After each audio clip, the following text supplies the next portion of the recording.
দর্শক বন্ধুরা, একটা জিনিস কি লক্ষ্য রেখেছেন?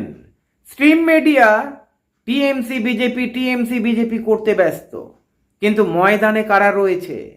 সেই সিপিআইএম, সেই বামেরা ময়দানে রয়েছে, বিজেপির বিরুদ্ধে চোখে চোখ রেখে লড়াই করছে। এতদিন বিজেপি টিএমসিকে ডিম ছুঁড়েছে ভাবছেন? ভুল ভাবছেন। যারা বিজেপির কথা শোনেনি তারা ডিম খেয়েছে, আর যারা বিজেপির কথা শুনছে তারাই হচ্ছে ভালো তৃণমূল। দেখতে পাচ্ছেন না? ঝাড়াই বাছাইয়ের কাজ করছেন শ্রমিক ভট্টাচার্য। ওই যে পেছনের দরজা দিয়ে তিনজন ঢুকে গেল বিজেপিতে, উত্তরীয় পড়লেন। এতদিন তৃণমূলের উত্তরীয় গলায় ছিল, এখন নামিয়ে দিয়ে জয় শ্রীরাম বলছেন। ও, তারা অবশ্য রাজ্যসভায় যাবেন, আগে থেকেই বোধহয় ফিক্স ছিল।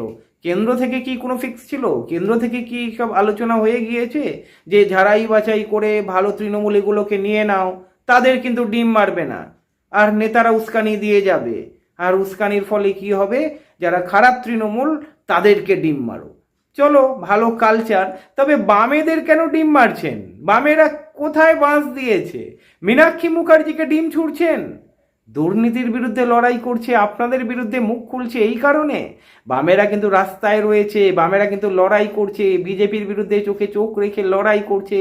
একের পর এক ইস্যু নিয়ে যেভাবে লড়াই করছে, বিজেপি কিন্তু নাজেহাল। যার ফলে দেখবেন বিজেপির নেতাদের টার্গেট হচ্ছে বামপন্থীরা। যার ফলে শ্রমিক ভট্টাচার্য কি বলেছেন? যত কম বলবেন বিকাশ রঞ্জন ভট্টাচার্য, ততই বিকাশ রঞ্জন ভট্টাচার্যের জন্য ভালো, ততই সিপিআইএমের জন্য ভালো। অন্যদিকে দিলীপ ঘোষ এক স্টেপ এগিয়ে কি বলছেন? কমিউনিস্ট বুদ্ধিজীবীদের ডিম ছোড়ো, মানে উস্কানিমূলক কথাবার্তা। উস্কানিমূলক কথাবার্তা তো এগুলো। আপনাদের কি মনে হয়? যাই হোক, আমরা দেখতে পাচ্ছি যেভাবে সিপিআইএমে যোগদান, যেভাবে ফরওয়ার্ড ব্লক জেগে উঠেছে, যেভাবে আরএসপিতে যোগদান দেখতে পাচ্ছি, খেলা ঘুরছে, মানে চোখে চোখ রেখে কথাটা কিন্তু ভালোই চলছে। এরপরে নির্বাচন রয়েছে, নির্বাচনের ময়দানে কতটা কি হয় দেখার বিষয়। শ্রমিকবাবুরা বুঝে গিয়েছেন লড়াইটা সিপিএমের সঙ্গে হবে, যার ফলে আক্রমণটা তো করতে হবে সিপিআইএমকেই।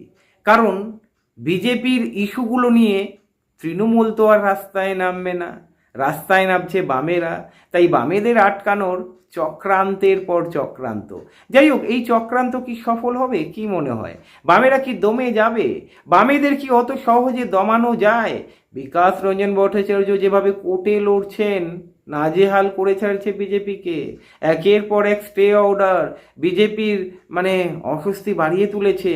আর শতরূপ ঘোষের চাঁচা ছোলা বক্তব্য, ওইদিকে মীনাক্ষী মুখার্জির ভাষণ, অন্যদিকে দীপশিতা ধর যেভাবে মানে একেবারে কোণঠাসা করে দিয়েছে। বিজেপি সরকারে রয়েছে, কিন্তু বোঝা মুশকিল এটা কি বিজেপির সরকার না তৃণমূলের সরকার। যদি দেখেন যিনি মুখ্যমন্ত্রী হয়েছেন উনি কিন্তু তৃণমূল থেকে আসা, একাধিক মন্ত্রী তৃণমূল থেকে আসা। আবার দেখুন বিজেপি একা পারছে না সিপিআইএমের বিরুদ্ধে লড়াই করতে, তাই ঝাড়াই বাছাই করে তৃণমূল থেকে ভালো নেতাগুলোকে দলে নিচ্ছে, যাতে তৃণমূলের ভালো নেতা এবং বিজেপি মিলে সিপিআইএমের বিরুদ্ধে লড়াই করতে পারে।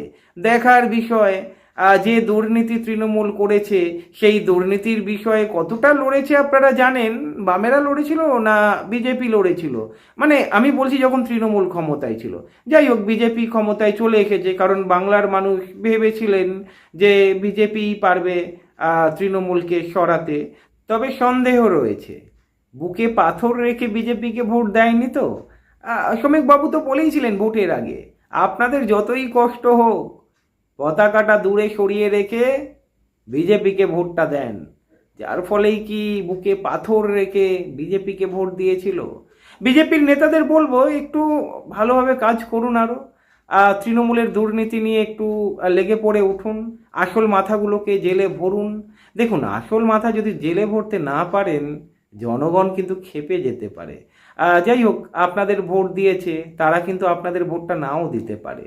আপনারা বলতেই পারেন আমাদের কাছে নির্বাচন কমিশন রয়েছে, তোদের কাছে কি রয়েছে?